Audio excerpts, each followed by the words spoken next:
Hello people of the internet, I am the TheDarkPhaseCritic, and here I am here for my first review.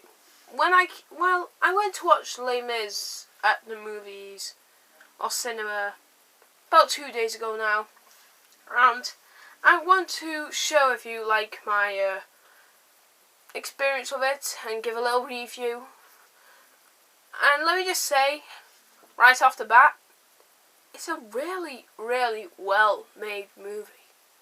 I'm not lying, and it is really fantastic. All of the songs in it are well composed. And considering that I'm a massive fan of these kinds of musicals, I really enjoyed Les Mis. I'm not saying it's my favourite musical.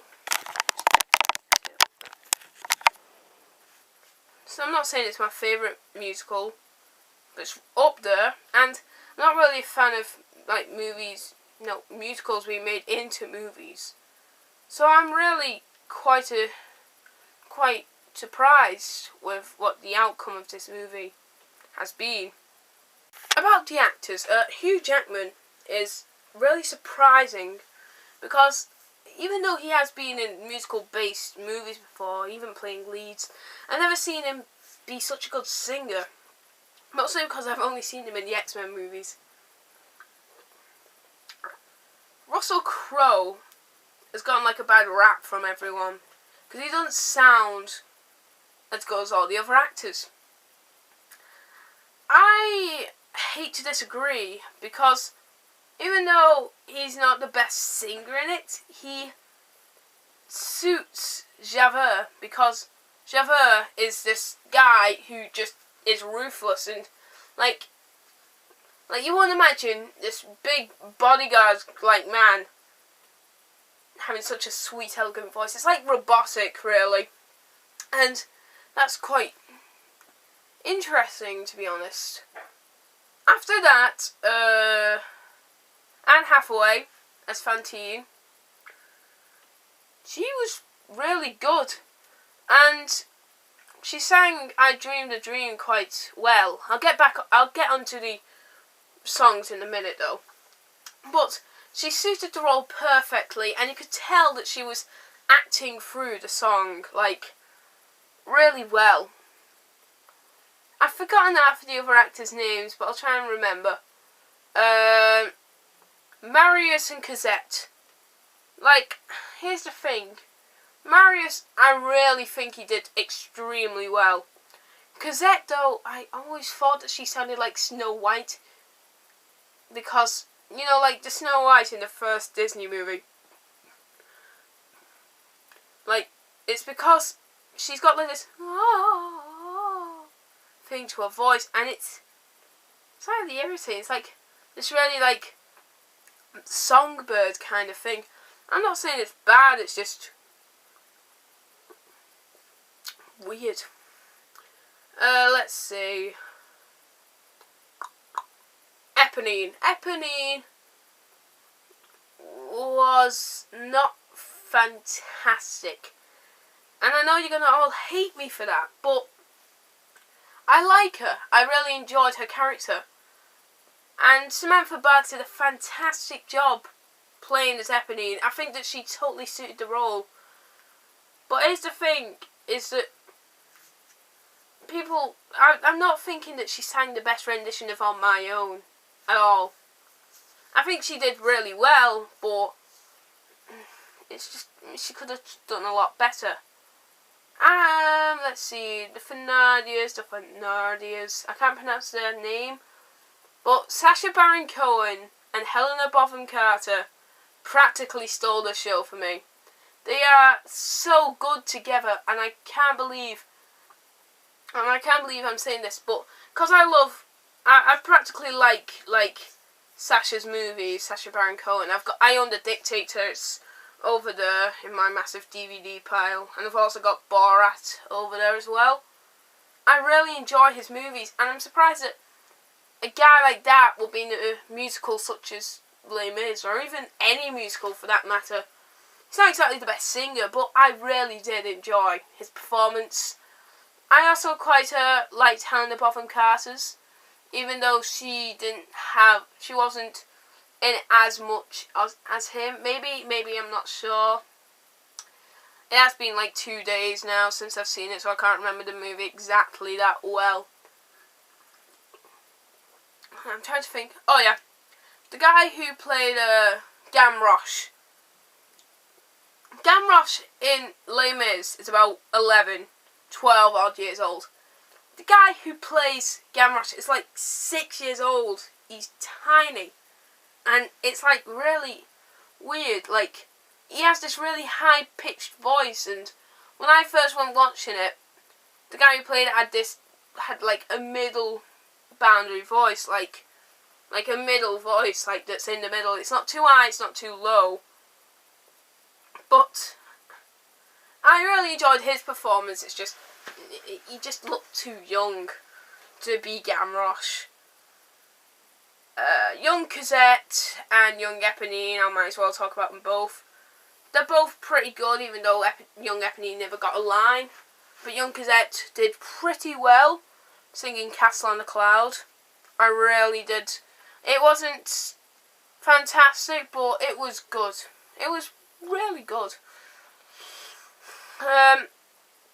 Let's see.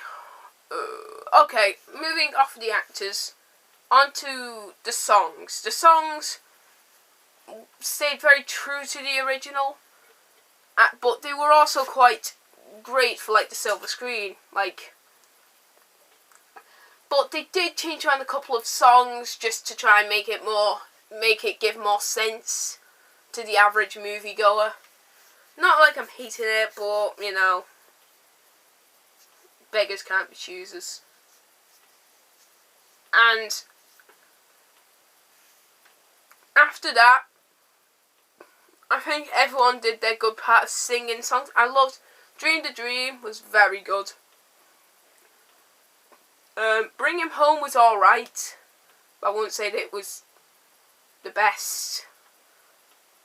It was decent though. It was dead weird though, because everyone was asleep during that scene, and he was singing this song, but he didn't have like this soft edge to it. It sounded like quite strong. So I was thinking, how come these guys haven't woken up from this really loud song that he's singing? But whatever. Let's see. Master of the House was very good. Very comedic. I also loved all of the actions that went with that scene. If you don't know what I'm talking about, you can watch if you go see the movie or you have been to see it. But it's just whatever. It is a very good. The musical score for this is very good, and it's just very good overall. Now, as an overall experience, the movie itself is fantastic. It's quite a lengthy one though. It's 2 hours and 40 minutes, I believe. And even though, it's longer than the actual musical itself, because it's got a new scene in it. It's also got a new song, but it's very well put together. Tom Hooper, kudos to you for actually having everyone sing live. Now that's a different thing that I've seen before. I don't think many musicals made movies very good with having lip syncing in their movies. It just sucks it all away, to be honest. I'm not really a big fan of even though I quite like movies based off the musicals, like there are some that are pretty good, like Sound and Music, Little Shop of Horrors, Grease, but then there's some that I'm not really fond of. I'm not really fond of the Phantom of the Opera movie, based off the musical. But this one's a pretty good one. I recommend you to check it out. It is a sad movie, I'll just say that out there. I'm not a wimp. I barely ever cry at movies. But this one made me cry right at the end. I'm not going to spoil it for anyone, but it made me cry. I'm just saying that. I'm not exactly quite the wimp. Nah, that's a lie, I am. But... So, anyway, guys, I will give this an 8 out of 10. 8 out of 10. So, it's a pretty good one. It's got a really good all-star cast. It's got a really good storyline. There are a few things that are a bit meh about it, but overall it's a really good movie. I recommend you to check it out, guys. I'm the TheDarkPhaseCritic, and I will see you next week with my next review. Don't know what of yet, but it's something over here. Thanks for watching, guys. I'm out.